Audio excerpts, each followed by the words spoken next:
শিক্ষার্থী আশা নিয়ে যে প্রিপারেশন নিচ্ছে ঢাকা সেন্ট্রাল ইউনিভার্সিটিতে ভর্তি পরীক্ষায় অংশগ্রহণ করবে।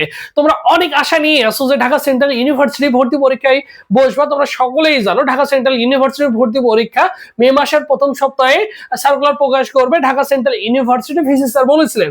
বাট আলটিমেটলি আজকে 13 তারিখ মে মাসের, কিন্তু এখন পর্যন্ত ঢাকা সেন্ট্রাল ইউনিভার্সিটি নিয়ে সার্কুলার নিয়ে কোনো প্রকার তথ্য বা কোনো প্রকার আপডেট কিন্তু তারা কিন্তু প্রকাশ করছে না, কোনো কিছু তারা কিন্তু জানাচ্ছে না। কারণ তোমাদের প্রিপারেশন নেওয়াটা কিন্তু অনেকটা কষ্টসাধ্য হয়ে যাচ্ছে, কারণ তোমরা অনেকেই টেনশন আছে ভর্তি পরীক্ষা কবে হবে বা কবে আবেদন শুরু হবে। যখন তোমাদের আবেদনটা শুরু হতো তোমাদের পড়াশোনার গতিটা কিন্তু কয়েক গুণে বৃদ্ধি হয়ে যেত, কারণ তোমাদের মধ্যে একটা পড়াশোনার আগ্রহটা আরো জাগ্রত হতো, তোমাদের এনার্জিটা অনেক বুস্ট হতো।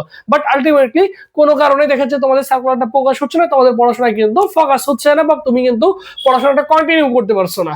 একটা জিনিস মনে রাখো ভাই, এইগুলো নিয়ে টেনশন না করে অন্তত তুমি তোমার পড়াশোনাটাকে কন্টিনিউ করতে থাকো। অন্তত ঢাকা সেন্ট্রাল ইউনিভার্সিটিতে একটা আসন সুনিশ্চিত তোমাকে করতেই হবে। সার্কুলার দেখো আজকে 13 তারিখ চলে গেল মে মাসের, এখন পর্যন্ত কোনো প্রকার আপডেট দেয় না। যেহেতু তোমরা অনেকেই জানতে চাচ্ছিলা, আমিও প্রায় 4-5 দিন কোনো প্রকার আপডেট তোমাদের দেই নাই। যেহেতু আপডেটই আসেনি আমি তোমাদের কি জানাবো, এই জন্য তোমাদের কোনো কিছু তথ্য আমি কিন্তু জানাতে পারি নাই। সো সেই ক্ষেত্রে দেখো একটা জিনিস বলবো, যেহেতু তোমরা অসংখ্য ছেলেবে আমাকে কোশ্চেন করছো যে ভাই আমার এই মুহূর্তে কি করা উচিত। সো তোমার এই মুহূর্তে করাটা উচিত হচ্ছে তুমি তোমার নিজ ইউনিটের প্রিপারেশনটাই নিবা। তুমি সায়েন্স হলে সায়েন্স, আর্টস হলে আর্টস, কমার্স হলে কমার্স। তুমি 3 ইউনিটের জন্য 3 বিভাগের শিক্ষার্থীরা আলাদা আলাদা ভাবে প্রিপারেশনটা কন্টিনিউ করবা, ঠিক আছে? বিভাগ পরিবর্তনের যেহেতু কোনো সুযোগ নেই, আপাতত কোনো অপরচুনিটি নেই, সো তুমি তোমার নিজ ইউনিটের জন্যই পড়ো। তুমি সুন্দর করে একটা রুটিন তৈরি করে ফেলো, কারণ তোমার যেদিন পরীক্ষা হওয়ার কথা ওই নির্দিষ্ট টাইমে কিন্তু তোমার পরীক্ষাটা হয়ে যাবে, ঠিক আছে? দেখা যাচ্ছে হুট করে তোমাদের একটা পরীক্ষার সার্কুলারটা প্রকাশ করলো, তারপর নির্দিষ্ট একটা পরীক্ষার ডেট দিয়ে দিল, দেখা যাচ্ছে তোমার হাতে আর মাত্র 25 দিন 30 দিন মতো সময় রয়েছে। এরকমটা কিন্তু করবে তোমাদের ক্ষেত্রে যতটুকু বোঝা যাচ্ছে। সো সেই ক্ষেত্রে তুমি তোমার মতো করে সিলেবাসটা কমপ্লিট করে ফেলো, চিন্তা করিও না। সময় মতো তোমার যখন পরীক্ষা হবে তোমার সিলেবাস কমপ্লিট থাকলে তুমি দেখে যাবে ভালো রেজাল্ট করতে পারবা। আর এখানে লাস্ট যদি চিন্তা করো লাস্ট পর্যন্ত এখানে কিন্তু প্রতিদ্বন্দ্বী কম থাকে। বিগত বছরে তোমরা সকলে জানো প্রত্যেকটা ইউনিটে পাস মার্ক হচ্ছে কত? পাস মার্ক হচ্ছে 40, ঠিক আছে? প্রত্যেকটা ইউনিটে পাস মার্ক হচ্ছে 40, কিন্তু সায়েন্স থেকে বিগত বছরে যার মার্ক ছিল হচ্ছে 45, সে কিন্তু ঢাকা সেন্ট্রাল ইউনিভার্সিটি চান্স আছে, মানে 100টা এমসিকিউর মধ্যে 45। এবং মানবিকের যারা শিক্ষার্থী ছিল, মানবিকের সর্বশেষ 48 থেকে তাদের কিন্তু কি হয়ে গেছে? চান্স হয়ে গেছে। আবার অনেক ক্ষেত্রে এই মার্কটা কিন্তু আরো কমে গেছে। অনেকের ক্ষেত্রে দেখা যায় তো জিপিএ এর উপরে মার্ক থাকে কত? 20, ঠিক আছে? এইটার উপরে ভ্যারি করে দেখা যায় অনেকের একটু কম লাগছে, অনেকের একটু বেশি লাগছে। তো সেক্ষেত্রে মোটামুটি 47 এর কাছাকাছি যারা মার্ক ছিল তারা কিন্তু অনায়াসে ঢাকা সেন্ট্রাল ইউনিভার্সিটি মানবিক থেকে চান্স পেয়ে গেছে। এরপর বাণিজ্যের ক্ষেত্রে প্রায় 50 এর কাছাকাছি মার্কটা ছিল 100-র মধ্যে। সো সেক্ষেত্রে এবছর যেহেতু পূর্ণাঙ্গ পাবলিক বিশ্ববিদ্যালয় রূপান্তর হয়ে গেছে, কম্পিটিশনটা তুলনামূলক বেশি হবে, কারণ তোমরা জিএসটি ফলাফলটা দেখেছো ম্যাক্সিমাম ছেলেমেয়ে কিন্তু প্রায় 80,000-90,000 কাছে ছেলেমেয়ে কিন্তু কি করছে, জিএসটি ভর্তি পরীক্ষা কিন্তু তারা ফেল করছে। জাতীয় বিশ্ববিদ্যালয় প্রায় দেখা গেছে প্রায় 90,000 কাছাকাছি ছেলেমেয়ে কিন্তু ভালো কিছু করতে পারে নাই। সব মিলে দেখা যাবে বিগত বছরের টোটাল ঢাকা সেন্ট্রাল ইউনিভার্সিটি 72,000 ছেলেমেয়ে পরীক্ষা দিয়েছিল। সব মিলে এবছর দেখা যাবে এই সংখ্যাটা কিন্তু আরো বৃদ্ধি হয়ে যাবে।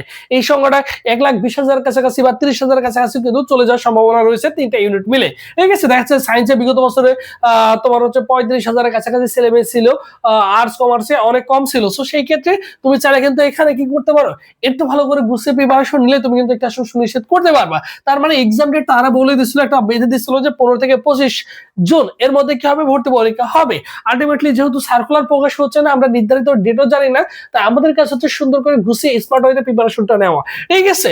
আর আজ দেখো 13ই মে, আজ 13ই মে, এখন পর্যন্ত কোনো প্রকার আপডেট আসে নাই তোমাদের ভর্তি পরীক্ষা নিয়ে। সো ভর্তি পরীক্ষা নিয়ে আপডেট আসা মাত্র আমি তোমাদের জানিয়ে দেবো। আর একটা কথা বলি, ঢাকা সেন্ট্রাল ইউনিভার্সিটি নিয়ে তোমরা যারা সুন্দর করে গুছিয়ে প্রিপারেশন নিতে যাচ্ছ, তোমাদের জন্য স্পেশালি আমাদের একটা অনলাইন এক্সাম ব্যাচ রয়েছে, তোমরা সকলেই জানো, যেখানে 70+ পরীক্ষা দিতে পারবে। সকল বিষয় সাজেশন রয়েছে, সায়েন্স, মানবিক মানে বিজ্ঞান, মানবিক এবং বাণিজ্য 3 বিভাগ শিক্ষার্থীদের জন্য আলাদা আলাদা এক্সাম ব্যাচ রয়েছে। বিগত বছরের মতো এবছর স্পেশালি বিগত বছরে অসংখ্য ছেলেমেয়ে চান্স পেয়েছে আমাদের অনলাইন এক্সাম ব্যাচ থেকে। তোমরা অনেকেই জানো, যেহেতু অলমোস্ট আমাদের পরীক্ষার অনলাইন এক্সাম ব্যাচে 5 শতাধিক ছেলেমেয়ে কিন্তু যুক্ত হয়ে গেছে। আমরা শুরু করে দিয়েছি এক্সাম। সো তুমি ভর্তি পরীক্ষা আগ পর্যন্ত সুন্দর করে শুরু থেকেই দিতে পারবো। আমাদের রিসেন্টলি এক্সাম 2টা চলছে। আজকে যে পরীক্ষাটা সেটা হচ্ছে 2 নম্বর পরীক্ষা চলছে, বাংলা দ্বিতীয় এক্সাম চলছে আজকে। সো তোমরা যারা যুক্ত হতে চাও সুন্দর করে গুছিয়ে ভর্তি পরীক্ষার আগ পর্যন্ত কি করতে পারবা, অবভিয়াসলি পরীক্ষাগুলো কন্টিনিউ করতে পারবা। যারা যুক্ত হতে চাও ফি হচ্ছে 200 টাকা। এই 200 টাকা দিয়ে ভর্তি পরীক্ষার আগ পর্যন্ত সুন্দর করে গুছিয়ে প্রিপারেশন নিতে পারবা। আর যেখানে সকল বিষয় সাজেশন পাবা, প্রশ্ন ব্যাংক পিডিএফ পাবা।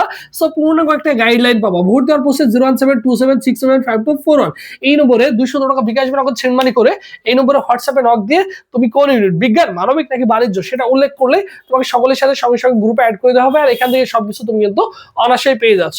বুঝছো? সো সবাই ভালো থাকো, সুস্থ থাকো। পরবর্তীতে আবার তোমার সাথে দেখা হচ্ছে। আল্লাহ হাফেজ।